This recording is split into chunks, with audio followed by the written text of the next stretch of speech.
And that is a wrap on the group stages of the 2022 World Cup. All the group stages finalised. Every game from now on is knockout, all or nothing. But first, we have to talk through these group stage matches. We'll first talk through Group H, since that was earlier in the day. Ghana, Uruguay, and South Korea, Portugal. Now, Ghana, Uruguay, they're both very dramatic games. We can say that. I might talk. Ghana, Uruguay, just again disappointing. I know they got the 2 goals, and they kind of came flashed together after Ghana missed a penalty, which is just insane. Like, you got the time, you had the revenge in the palm of your hand, and you take that kind of penalty, are you? That was one of the worst penalties I've ever seen. It was so predictable. He came so slow up to it, got no power in it, no placement in it. It was so bad. And then the Arrascaeta got his 2 goals in the space of 6 minutes, and that killed the game really for Ghana. But Uruguay did sit back, assuming South Korea would win. They didn't attack really in the second half. I don't understand why. It was 1-1 most of the time. They knew. I understand taking off Suarez because I don't think he can go the whole game, but taking off Nunes as well, even though he wasn't great, still a threat. Taking out Arrascaeta, who scored your 2 goals. Why? It just didn't make any sense. He had no mind for them having to chase this game at all, the coach. It was very strange. Ghana they got the attacks going, but they couldn't create anything really of note, apart from their penalty. They had a couple of things at the end with Kudus making Russia to get a couple of saves off, but they'll get into the final third and they just get the quality just wasn't there once they got into the final third. And with Uruguay, they do have decent defenders in Quarters and Jimenez. But then the end of that game was insane, and we'll talk about the end of the game after we talk about the South Korea Portugal match. So Portugal started out all right, wasn't the greatest, but they started out all right, but they got the goal early, but they didn't play it extremely well. But they got the goal early. Diogo Dalot to Ricardo Horta, great assist by Dalot, good finish by Horta. Then after that, they just didn't get. I know it's a rotated Portugal side. They just didn't get going at all. Not at all. And 27th minute, Ronaldo decides to just turn his back on a ball coming from corner. I don't understand that. I really didn't. This is probably one of the worst Ronaldo games. I've watched a lot of Ronaldo for Man United. I wouldn't say this is one of his worst games, but it was a bad game. But I've seen a lot of bad Ronaldo games, to say this. But he just turned his. I know he's been bad for me, but he never did something like this. He never just turned his back during the corner and let it bounce off straight into the path of their attacker. It was one of the worst pieces of defending you would ever see. It was horrible. But yeah, that makes it go level 1-1, which made, like I said before, it just made all the Uruguay stuff so weird because it's just one goal and it changes everything, but you're taking off all your attackers. It made no sense. But after that, Korea had they didn't dominate the match, but they had the better of the match really. Portugal had a few chances for Ronaldo, but again, it was one really bad games I've ever seen from him. He missed a few good chances, offside a lot as well. It was offside 3 times in the 65 minutes. Which really wasn't a good game by him. I don't know why. This is the problem this is why I always wanted Ronaldo to go. Rest him. He's 37 years old. He doesn't need to play his game, but he's obviously said I'm playing this game to the manager. The manager would probably want to rest him. The manager would probably rather play Rafael Leao up front. He'd rather play Andre Silva up front, get some minutes into their legs. But Ronaldo said, I'm playing because I want the records. But it's better if he's rested. But that's Ronaldo's view, isn't it? He's the coach, basically. But yeah, so Portugal never really got into this game. They never got into flow or anything. Their midfield, on paper, it's a very good midfield. Neves and Nunes and Vitinha, that's one of the most technical midfielders midfield 3 can get, but it just never really seemed to click. at all. And yeah, Korea weren't really putting pressure on, but they had chances. They were like it was one of them where they'll get a counter attack here and there. They'll be scrappy. Go if they make that final pass, they'll probably score, and they did. They finally got to Baltic-Humansson in this tournament because they really struggled to find him in good spaces, and then they finally found him with good space on the right hand side. Nice little ball into the path off He Chan Huang, and great finish. And that's didn't guarantee them through because Uruguay could have scored, but basically just put them into the whole position, hoping Uruguay just didn't score.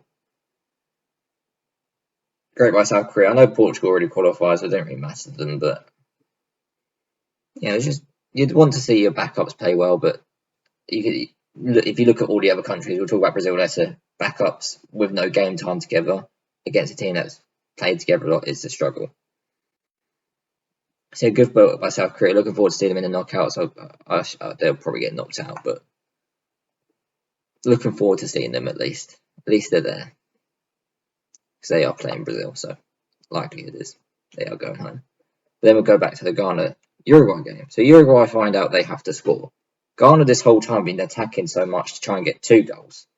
And now you've got this situation where Uruguay need to score, Ghana need to score twice. And you go, well, both teams are just so attacking. So there'll be 5 players up for Ghana, then suddenly 5 players up for Uruguay, and then it's just counter-attack, end to end. And it was so exciting because both teams were just trying to score. Both teams, it was insane. But obviously didn't want to concede either. So an insane ending, and just neither team had the quality in the end, or even the legs with some of the players. Like Valverde was dead on his feet by the end of the game for running so much. Mohamed Kudus at the end, he just couldn't do it anymore. Went into 11, 12 minutes of added time. Insane, but yeah. Cavani had the header at the end, which is offside. They just didn't have any quality on the pitch to create. Like Uruguay lack creators as it is, but then to take off the people that have done it for you it was just so strange. It was so strange. Yeah, Ghana just didn't have the quality really either. It was just such a strange ending, and at the end, Ghana was just like, "We're time wasting. We're out. You're going out with us." Good on them. 12 years. They could have got their revenge by actually scoring a penalty, but that seems to be cursed for them. And it's weird they picked the only player that played in that team, so he kind of was looking out for revenge. But yeah, nice to see Suarez crying. As a Man United fan, it's a beautiful sight. It's actually a beautiful sight seeing him crying. Love Patrice Evra. Liking the picture of him crying as well. Gotta love that. But yeah, Uruguay are out. Not really shocking by the way they played. They were terrible against South Korea, didn't create anything. Terrible against Portugal, apart from a couple through balls here and there. And terrible again today. I know they won 2-0, but they didn't play well at all. If you get to the knockouts, maybe they could have done something. I mean, Bentancur went off injured, so probably not even. They probably couldn't even done something playing against Brazil. But you go, they can defend a bit deeper. It could be a struggle knockout, but no. Ghana were able to make multiple chances. South Korea could have scored a couple of goals. Portugal did just wipe them away. Yeah, it's just really disappointing. I said in previous videos, but just them sitting back just didn't sit right with me. With the midfield they have, they can easily go on the front foot. So many teams this tournament with less quality than have gone on the front foot and done well. They could have done it, but they haven't. And they got knocked out because of it, because they couldn't beat South Korea playing this way. They sat back against Portugal and got punished for it. And Ghana, they've got a good nucleus that can get them another tournament. Kudus is such a talent. You got Salisu at the back. That's a great addition. And they're trying to get other players coming into them. That getting the RUs out of the squad probably would be good for them and for their sanity for the fans. Thomas Partey, good player there if he's there much longer. But yeah, just, Portugal did South Korea a favour by letting them beat them. Maybe that could mean something. So yeah, other group: Cameroon, Brazil, Serbia, Switzerland. Talk about Serbia, Switzerland because that was a dramatic game. Switzerland started well. They got their goal through Shaqiri. It was a shot on the right hand side. Probably wasn't going in, but it went in. And then you go, Serbia defensively again look troubled. Their wing backs go so high forward. They're just left with 3 defenders at the back. It's a struggle. I've said that in other videos. I've thought about it before the tournament. Like, yeah, they're great attackers, but defensively they're all over the place. They haven't got great individual defenders to be coping with this 3 at the back system with wing backs just flying high with the midfielders pushing up. And later in the game, it showed. Yeah, they got a goal back through Mitrovic. Great header. Good ball in by Tadic. That's what we want. Mitrovic, Vlahovic up top. Who'd have thought that worked? Not me, obviously. I'd never said get Vlahovic on the side. I wonder what happened when he went off. Yeah, and Vlahovic gets his second. The second of the game. Great finish.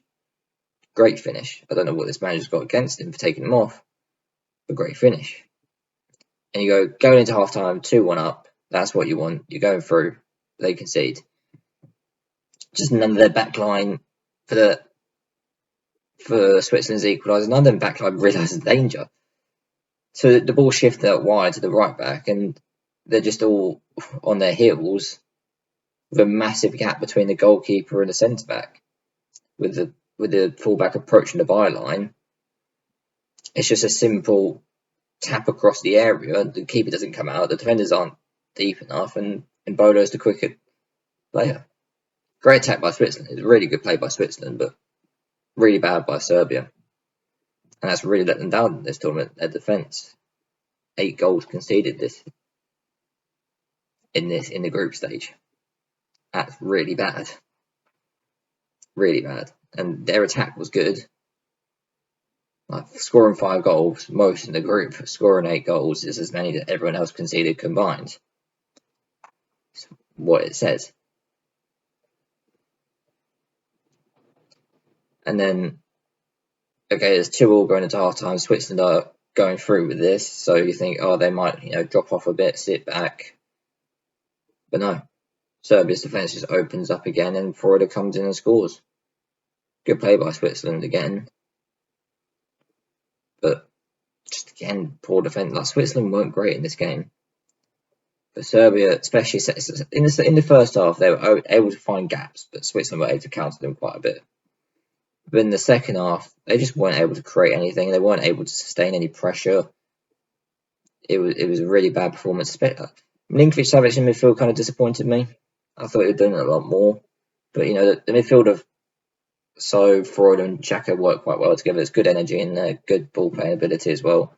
With Xhaka, and Freud have got decent ball playing skills, so it's not bad in there. So I think Switzerland deserved to win. I think maybe a draw is probably more deserved, but they saw out the game quite well. They didn't defend too deep. That it just allowed them to put cross after cross after cross into like Mitrovic. They didn't go full blown attack. They just left spaces open. So really good, well played by Switzerland. But yeah, the manager of Serbia, Stojkovic, bringing off Vlahovic, bringing on Luka Jovic. Why? I know Milinkovic-Savic was bad, but then taking him out as well when you need a goal, it just didn't make any sense. You're taking out your best players. I know they're not playing well, but they're still your best players. And it's not like you're bringing them on for attackers either. Like, you bring Maksimovic, a defensive midfielder, on from Milinkovic-Savic. Like, what's that going to do? And taking Tadic out at the end, it just didn't make sense. It really didn't make. I understand him going with this 3 at the back, but then you just got to balance it better. You got to balance it better because the 2 wing backs are so attacking. One of your midfielders, Milinkovic-Savic, just goes forward. Tadic isn't the quickest, so he usually just stays forward. Mitrovic and Vlahovic aren't going to defend. They'll defend from the front, but they're not going to come back and help. So it's just you just have 3 defenders at the back who aren't great one-on-one players. They're just no nonsense defenders, really. Aerially, they're quite dominant, but other than that, not really. And it showed. They got cut open quite a few times. And yeah, the game petered out without them really creating any chance. And Switzerland were able to go through. And it meant that the goal for Cameroon didn't mean anything. Because if Serbia scored, would have meant something to them, but Cameroon beating Brazil. What about that? Brazil probably should have won the game. They had a few chances from Martinelli, Anthony. Bruno Guimaraes had a couple of chances. They had quite a lot of shots, but they weren't able to do anything much. They dominated the game. Cameroon had a few attacks here and there in the second half, but nothing, amazing. A couple of chances for Choupo-Moting. Yeah, that header at the end, great header by Boubacar. Great header, and again, second yellow card for the celebrations, insane. Especially if Serbia conceded, but they conceded because they got the second yellow. That would have been insane. But yeah, great play by Cameroon to get the win. Good for them. Sad for them it didn't mean anything, but again, Brazil squad, they just haven't played together. It's hard to play together when you're just chucked in together against a side that have been playing together for the last week and a half, probably. And yeah, it's shown. Spain lost with a rotated side. Who else lost with a rotated? France lost with a rotated side. Portugal lost with a rotated side. So it's not surprising, really, they lost.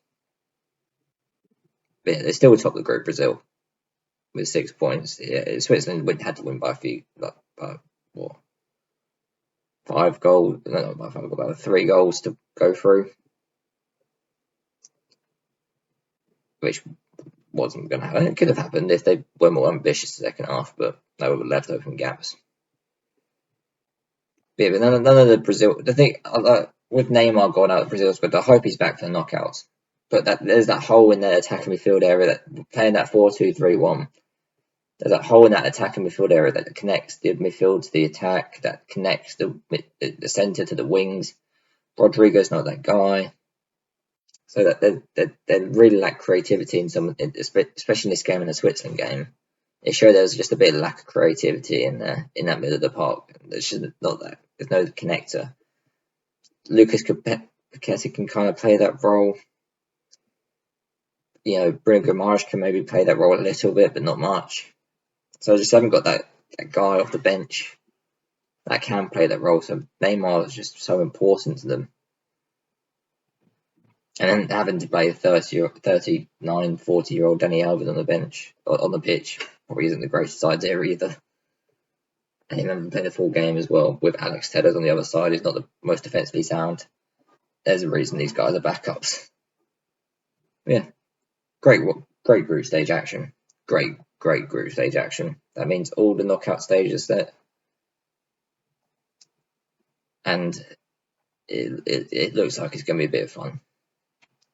We have Netherlands on one side. We have Netherlands, USA, Argentina, Australia, Japan, Croatia, and South Korea versus Brazil. On the other side, we have England, Senegal, France, Poland, Portugal versus Switzerland, which isn't going to be an easy game for Portugal, and Morocco versus Spain. A lot of good fixtures. Portugal, Switzerland. Switzerland can do a job. We saw it in this game that Serbia really struggled to create chances, and Portugal sometimes do actually struggle to create chances. With all the players they have, they do struggle to create chances. Against Ghana at times they really struggled. Even I know they beat Uruguay, but it was a dodgy penalty and it was just a cross from Bruno that got them the 2-0 win. So, and with Switzerland showing that they don't have to defend deep to defend well, could be a struggle for Portugal. In South Korea, Brazil, I think Brazil will have enough quality to beat them, especially if they put their first teamers back in. And especially if Neymar's back, even if he plays the first 45, first 60 minutes, I think they'll have enough quality to win. But my major upset, that I think might generally happen is Netherlands losing to the USA. And that's one of the games tomorrow that I'll quickly talk about. The games tomorrow.